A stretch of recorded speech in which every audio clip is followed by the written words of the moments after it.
Government job ಯಾರಿಗೆ ಸಿಗುತ್ತೆ ಆದ್ರೆ ಗೌರ್ಮೆಂಟ್ ಜಾಬ್ ಸಿಗ್ಬೇಕಾದ್ರೆ ನಿಮ್ಮ ಜಾತಕದಲ್ಲಿ ಯಾವ್ಯಾವ ಗ್ರಹಗಳು ಯಾವ ರೀತಿ ಫಲಾಫಲಗಳಿದ್ರೆ ಏನೇ ಜಾಬ್ ಸಿಗುತ್ತೆ ಅಂತಕ್ಕಂಥದ್ದನ್ನ ಈ ಒಂದು ಸಂಚಿಕೆಯಲ್ಲಿ ನೋಡ್ತಾ ಹೋಗೋಣ. ಸ್ಪರ್ಧಾತ್ಮಕ ಯುಗ ಇದು.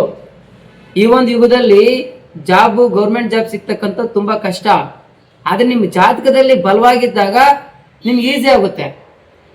ಆ ಒಂದು ದಶೆ, ಆ ಒಂದು ಭುಕ್ತಿ, ಅಂತರ್ಭುಕ್ತಿ ನಡೀತಾ ಇರ್ಬೇಕಾದ್ರೆ ನಿಮ್ ಜಾಬ್ ಸಿಗುತ್ತೆ. ನೋಡಿ, ಒಬ್ರಿಗೇನೆ 5-6 ಗೌರ್ಮೆಂಟ್ ಜಾಬ್ ಸಿಕ್ಕಿರೋದು ನೀವು ನೋಡಿರ್ತೀರ. ಅಂದ್ರೆ ಅವ್ರಿಗೆ ಆ ರೀತಿ ಜ್ಞಾನ ಇರುತ್ತೆ. ಆ ಜ್ಞಾನ ಕೊಡ್ತಕ್ಕಂಥವ್ರು ಯಾರು? ಗ್ರಹಗಳು. ಗೌರ್ಮೆಂಟ್ ಉಕ್ತಿನ ಋಣ ಇದೆಯಲ್ಲ ನೋಡೋ, ಫಸ್ಟ್ ನೋಡ್ಕೊಳ್ಳೋ ಅನ್ನೋರು. ಒಂದು ಪ್ರಭಾವ ವ್ಯಕ್ತಿ ಆಗ್ಬೇಕಾದ್ರೆ ಆ ಗ್ರಹಗಳ, ಸೂರ್ಯ ಗ್ರಹದ ಪ್ರಭಾವ ಹೆಂಗಿರ್ಬೇಕು? ಸಮಾಜದಲ್ಲಿ ಕೀರ್ತಿ, ಯಶಸ್ಸು, ಸನ್ಮಾರ್ಗಗಳು ಬೇಕಂದ್ರೆ, ಒಂದು ಜಾಬ್ ಅಲ್ಲಿ ಗೌರ್ಮೆಂಟ್ ಜಾಬ್ ಬೇಕಾದ್ರೆ ಸೂರ್ಯನ ಪಾತ್ರ ಅತ್ಯಗತ್ಯ. ಈ ಸ್ಪರ್ಧಾತ್ಮಕ ಯುಗದಲ್ಲಿ ಕಾಂಪಿಟೇಟಿವ್ ಎಕ್ಸಾಮ್ ಇಂದ ಸ್ಪರ್ಧೆಯಲ್ಲಿ ಜಯಿಸ್ತಾನ, ಅದಕ್ಕೆ 6ನೇ ಮನೆ ನೋಡ್ಬೇಕು.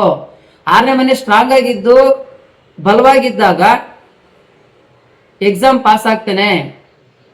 3 ಲಕ್ಷ ಜನ ಅಲ್ಲ, 10 ಲಕ್ಷ ಜನ ಆಗಿದ್ರು ಕೂಡ ಈತನಿಗೆ ಬಲ ಇರುತ್ತೆ. ಆ ಬಲ 6ನೇ ಮನೆ ಕಾಂಬಿನೇಷನ್ ನೋಡ್ಬೇಕು, 10ನೇ ಮನೆ ನೋಡ್ಬೇಕು, ಪ್ಲಸ್ ಲಾಭದಾಯಕ, ಅದೃಷ್ಟದಾಯಕ 11ನೇ ಮನೆ ನೋಡ್ಬೇಕು. ಒಟ್ಟಾರೆಯಾಗಿ ಸರ್ಕಾರಿ ಉದ್ಯೋಗ ಸಿಗ್ಬೇಕು, ಗೌರ್ಮೆಂಟ್ ಜಾಬ್ ಬೇಕು ಅಂದ್ರೆ ಒಬ್ಬ ಜಾತಕನಲ್ಲಿ 10ನೇ ಮನೆ ಸ್ಟ್ರಾಂಗ್ ಆಗಿರ್ಬೇಕು, 11ನೇ ಮನೆ ಸ್ಟ್ರಾಂಗ್ ಆಗಿರ್ಬೇಕು. ಈ 3 ಸ್ಥಿತಿಗಳು ಕರೆಕ್ಟ್ ಆಗಿ ಇತ್ತು ಅಂತಂದ್ರೆ, ನಿಮ್ಮ ಜಾತಕದಲ್ಲಿ ಬಲವಾಗಿತ್ತು ಅಂತಂದ್ರೆ, ಆ ಗ್ರಹಗಳು ಫಲದಿಂದ ನಿಮ್ಗೆ ಜಾಬ್ ಸಿಗೋದ್ರಲ್ಲಿ ಯಾವುದೇ ಸಂಶಯವಿಲ್ಲ. ಟ್ರೈ ಮಾಡಿ, ನಿಮ್ಮ ಸಮಯನ ವ್ಯರ್ಥ ಮಾಡ್ಕೊಬೇಡಿ. ಆದ್ರೆ ಬಲವಾಗಿ ಟ್ರೈ ಮಾಡಿ. ನೋಡಿ, ಸಾಮರ್ಥ್ಯ ಇದ್ದವನ್ಗೆಲ್ಲನೂ ಯೋಗ ಬರಲ್ಲ. ನಾನು ಓದೇ ಮಾಡ್ತೀನಿ ಅಂತ ಛಲ ಕೊಡೋರು ಯಾರು? ಗ್ರಹಗಳೇ ಅಲ್ವಾ? ಯಾಕೆ ಬೇರೆಯವ್ರಿಗೆ ಆ ಛಲ ಇರೋದಿಲ್ಲ? ಗೌರ್ಮೆಂಟ್ ಜಾಬ್ ಅಲ್ಲಿ ಟೀಚರ್ ಆಗ್ಬೋದಾ, ಅಥವಾ ರೆವಿನ್ಯೂ ಡಿಪಾರ್ಟ್ಮೆಂಟ್ ಅಲ್ಲ, ಎಜುಕೇಶನ್ ಡಿಪಾರ್ಟ್ಮೆಂಟ್ ಅಲ್ಲ, ಅಥವಾ ಪೊಲೀಸ್ ಡಿಪಾರ್ಟ್ಮೆಂಟ್ ಅಲ್ಲ, ಅಥವಾ ಒಂದು ದಕ್ಷಾಧಿಕಾರಿನ, ಎ ದರ್ಜನ, ಬಿ ದರ್ಜನ, ಇದನ್ನೆಲ್ಲ ನೋಡ್ಬೇಕಾಗ್ತದೆ. ಅದಕ್ಕೆಲ್ಲ ಸ್ಟ್ರಾಂಗ್ ಆಗಿರ್ಬೇಕು. ನಮ್ಮ ವಿಡಿಯೋನ ಪೂರ್ತಿಯಾಗಿ ನೋಡಿ, ಯಾವ ಲಗ್ನ ಜಾತಕದವರಿಗೆ ಯಾವ ಕಾಂಬಿನೇಷನ್ ಇದ್ರೆ ಜಾಬ್ ಸಿಗುತ್ತೆ ಅಂತ ಚಾಟ್ ಮುಖಾಂತರ ಉದಾಹರಣೆ ಕೊಟ್ಕೊಂಡು ತಿಳಿಸ್ತಾ ಹೋಗ್ತೀನಿ. ವೀಕ್ಷಕರೇ, ಕುಂಭ ಲಗ್ನ ಜಾತಕದವರಿಗೆ ಸರ್ಕಾರಿ ಉದ್ಯೋಗ, ಗೌರ್ಮೆಂಟ್ ಜಾಬ್ ಸಿಗ್ಬೇಕಾದ್ರೆ ನಿಮ್ಮ ಜಾತಕದ ಕುಂಡಲಿಯಲ್ಲಿ ಯಾವ ರೀತಿ ಗ್ರಹಗಳ ಕಾಂಬಿನೇಷನ್ ಇದ್ರೆ ತುಂಬಾ ಬೇಗ ನಿಮ್ಗೆ ಜಾಬ್ ಸಿಗುತ್ತೆ, ನಿಮ್ಮ ಜಾತಕದಲ್ಲಿ ಹೆಂಗಿದ್ರೆ ಜಾಬ್ ಸಿಗುತ್ತೆ ಅಂತ ನೋಡ್ತಾ ಹೋಗೋಣ. ನೋಡಿ, ಕುಂಭ ಲಗ್ನ ಜಾತಕದವರಿಗೆ ಲಗ್ನಾಧಿಪತಿ ಶನಿ. ನೋಡಿ, ನಾವು ಯಾವತ್ತೂ ಅಷ್ಟೇ ಗೌರ್ಮೆಂಟ್ ಜಾಬ್ ನೋಡ್ಬೇಕಾದ್ರೆ ಆಗ್ಲೇ ಹೇಳ್ದಂಗೆ ನಾನು ಎಲ್ಲ ವಿಡಿಯೋದಲ್ಲಿ ಹೇಳ್ತಾ ಇದ್ದೀನಿ, 6ನೇ ಮನೆ, 10ನೇ ಮನೆ, 11ನೇ ಮನೆ ತುಂಬಾ ಇಂಪಾರ್ಟೆಂಟು. ಈ ಕಾಂಬಿನೇಷನ್ ಇದ್ರೆ ತುಂಬಾ ಚೆನ್ನಾಗಿ ಗೊತ್ತಾಗುತ್ತೆ. ನೋಡಿ, ಕುಂಭ ಲಗ್ನದಿಂದ 6ನೇ ಮನೆ ಗುರು ಇಲ್ಲಿ ಚೆನ್ನಾಗಿದ್ದಾನೆ, ಚಂದ್ರನಿಂದ ಗಜಕೇಸರಿ ಯೋಗ ಉಂಟಾಯ್ತು. ಶತ್ರುಗಳನ್ನ ಕಾಂಪಿಟೇಟಿವ್ ಎಕ್ಸಾಮ್ ಅಲ್ಲಿ ತುಂಬಾ ಸಕ್ಸಸ್ ಆಗಿ ಜಯಿಸ್ಕೊಂತಾನೆ. 10ನೇ ಮನೆಯಲ್ಲಿ ಸೂರ್ಯ ಮತ್ತೆ ಕುಜ ಇರೋದ್ರಿಂದ ಇಲ್ಲಿ ಉತ್ತಮದಂತ ಯೋಗ ಇದೆ. ಕುಜ ತನ್ನ ವೃಶ್ಚಿಕ ರಾಶಿ ಇರೋದ್ರಿಂದ ಸೂರ್ಯನ ಮಿತ್ರನಲ್ಲಿರೋದ್ರಿಂದ ಬಲ ಸಿಗುತ್ತೆ. 11ನೇ ಶುಕ್ರ ಮತ್ತೆ ಬುಧ ಶುಭ ಗ್ರಹಗಳು ಅದೃಷ್ಟವಂತ ಅಂದ್ಕೊಡ್ತಾರೆ, ಇಲ್ಲಿ ಸಿಗ್ತದೆ. ಈ ಒಂದು ಕಾಂಬಿನೇಷನ್ ಆಯ್ತು. ಕುಂಭ ಲಗ್ನ ಜಾತಕದವರಿಗೆ 2ನೇ ಚಾರ್ಟ್ ಅಲ್ಲಿ ಲಗ್ನದಲ್ಲಿ ಲಗ್ನಾಧಿಪತಿ 10ನೇ ಮನೆಯಲ್ಲಿ ಶನಿ, ಸೂರ್ಯ ಗ್ರಹ, ಬುಧ ಗ್ರಹ, ಶನಿ ಗ್ರಹ ಜೊತೆ ಈ ರೀತಿ ಫಲದಲ್ಲಿದ್ದಾಗ ಅಂದ್ರೆ ಜಾಬ್ ಸಿಗೋದು ಲೇಟ್ ಆಗುತ್ತೆ.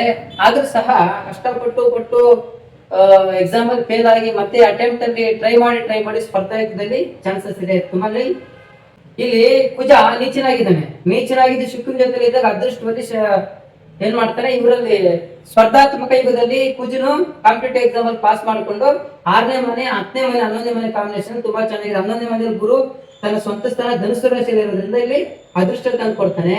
10ನೇ ಮನೆಯಲ್ಲಿ ಸೂರ್ಯ ಮತ್ತೆ ಬುಧ ಶನಿ ಇಲ್ಲಿ ತುಂಬಾ ಅದ್ಭುತವಾಗಿ ಫಲವಿರೋದ್ರಿಂದ ಜಾಬ್ ಸಿಗೋದ್ರಲ್ಲಿ ಯಾವುದೇ ಸಂಶಯ ಇಲ್ಲ.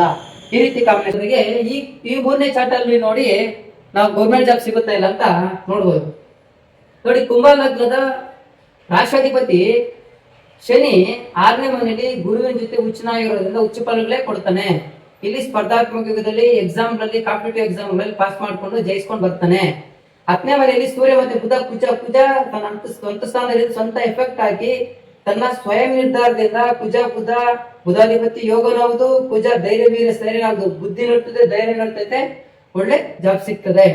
ಶುಕ್ರ ಕೇತು ನೋಡಿ ಉಚ್ಚನಾಗಿರೋದ್ರಿಂದ ಧನುಸ್ಸು ರಾಶಿಯಲ್ಲಿ ಶುಕ್ರನ ಜೊತೆಗಿರೋದ್ರಿಂದ ಸ್ವಲ್ಪ ಸಂಬಂಧಗಳಿದ್ದು, ಶುಕ್ರ ಮತ್ತೆ ಕೇತು ಕಾಂಬಿನೇಷನ್ ಸಂಬಂಧಗಳಲ್ಲಿ ಸ್ವಲ್ಪ ಬಿರುಕುಗಳೇ, ಆದ್ರೆ ಅದೃಷ್ಟ ತಂದು ಕೊಡ್ತಾರೆ.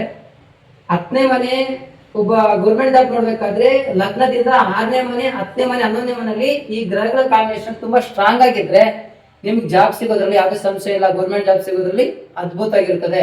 ಗೌರ್ಮೆಂಟ್ ಜಾಬ್ ಸಿಕ್ಕಿಲ್ಲ ಅಂದ್ರೂ ಸಹ ಈ ಒಂದು ಕಾಂಬಿನೇಷನ್ ಅಲ್ಲಿ ಒಳ್ಳೆ ಗೌರ್ಮೆಂಟ್ಗೆ ಮೀರಿದಂತ ಒಂದು ಜಾಬ್ ಸಿಗ್ತಕ್ಕಂಥದ್ದು, ಅದು ಮಲ್ಟಿನ್ಯಾಷನಲ್ ಕಂಪ್ನಿಗಳಾಗಿರ್ಬೋದು ಅಥವಾ ಬಿಸ್ನೆಸ್ ಮಾಡ್ತಕ್ಕಂಥ ಯೋಗ ಆಗಿರ್ಬೋದು, 10ನೇ ಮನೆ ಉದ್ಯೋಗ ಮಾಡ್ತಕ್ಕಂಥದ್ದು, ನೀವು ಎಲ್ಲಿ ವರ್ಕ್ ಮಾಡ್ತೀರಾ, ಯಾವ ಸ್ಥಾನಮಾನಗಳಲ್ಲಿ ಇರ್ತೀರಾ, ನಿಮ್ಮ ಪ್ರಭಾವ ಏನು, ಸೂರ್ಯ ಪ್ರಭಾವ ಸಮಾಜದಲ್ಲಿ ಹೆಂಗಿರ್ತಾನೆ ಅಂತ, ಬುದ್ಧ ಬಂದ್ಬಿಟ್ಟು ಬುದ್ಧಿ ವಿದ್ಯೆ ಹೆಂಗಿರುತ್ತೆ ಅಂತೇಳಿ, ಶನಿ ಕರ್ಮ ಹೆಂಗ್ ಮಾಡ್ತಾನಂತ, ಇದನ್ನೆಲ್ಲ ಒಟ್ಟಾರೆಯಾಗಿ ಎಲ್ಲಾ ಗ್ರಹಗಳ ಸ್ಥಿತಿಗಳನ್ನ ಆಧಾರ ಮಾಡ್ಕೊಂಡು ಪ್ರಿಡಿಕ್ಷನ್ ಮಾಡಿ ನಿಮಗೆ ಜ್ಯೋತಿಷ್ಯದ ಬಗ್ಗೆ ವಿಶ್ಲೇಷಣೆ ಮಾಡಿದಾಗ ನಿಮ್ಗೆ ಅರ್ಥ ಆಗುತ್ತೆ. ನಿಮ್ಮ ಹತ್ತಿರದಲ್ಲಿರ್ತಕ್ಕಂಥ ಜ್ಯೋತಿಷ್ಯರ ಹತ್ರ ಹೋಗಿ ಪ್ರಿಡಿಕ್ಷನ್ ಮಾಡಿಸ್ಕೊಳ್ಳಿ. ನೇರವಾಗಿ ಭೇಟಿ ಮಾಡ್ಬೇಕಾದ್ರೆ ನಾನು ಕೆಳಗಡೆ ಬರ್ತಕ್ಕಂಥ ನಂಬರ್ಗೆ ಕರೆ ಮಾಡಿ ಅಪಾರ್ಟ್ಮೆಂಟ್ ತಗೊಂಡು ಬಂದು ನಿಮ್ಮ ಜಾತಕನ ಒಮ್ಮೆ ಪರಿಶೀಲನೆ ಮಾಡ್ಕೊಂಡು ನಿಮ್ಗೆ ಜಾಬ್ ಸಿಗೋಂಥ ಯೋಗ ಇದೆ ಅಂತ ನೋಡ್ಕೊಂಡು ನೀವು ಹೋಗಿದ್ದೆ ಆದ್ರೆ ನಿಮಗೆ ಜಾಬ್ ಸಿಗೋಂಥದ್ದು